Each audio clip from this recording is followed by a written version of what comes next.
বাফুফে নির্বাচন থেকে সরে দাঁড়ালেন সালাউদ্দিন। আগামী ২৬শে অক্টোবর অনুষ্ঠিতব্য বাংলাদেশ ফুটবল ফেডারেশনের নির্বাচন থেকে সরে গেলেন বাফুফের সভাপতি কাজী সালাউদ্দিন। কিছুদিন আগেও নির্বাচন করবেন বলে জানিয়েছিলেন তিনি, তবে পারিবারিক কারণে আসন্ন নির্বাচনে লড়বেন না। শনিবার ১৪ সেপ্টেম্বর বাফুফে ভবনে নিজের এ সিদ্ধান্তের কথা জানান তিনি। কাজী সালাউদ্দিন বলেন, আমি ৪ মেয়াদে দায়িত্বে ছিলাম, সেজন্য নিজেকে খুব ভাগ্যবান মনে করি যে এমন সুযোগ আমার জীবনে এসেছে। এখন বাফুফের যে নির্বাচন আসছে ২৬শে অক্টোবরে, আমি এই নির্বাচনে প্রতিদ্বন্দ্বিতা করব না, এটা আমার চূড়ান্ত সিদ্ধান্ত।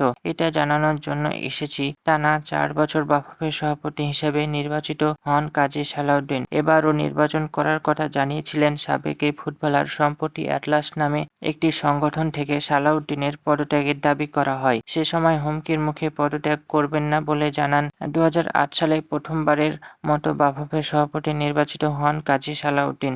এরপর টানা ১৬ বছর ধরে দায়িত্ব পালন করছেন। গত ৫ই আগস্ট শেখ হাসিনা সরকারের পতনের ১.৫ মাস পর এই প্রথম বাফুফে ভবনে আসেন তিনি।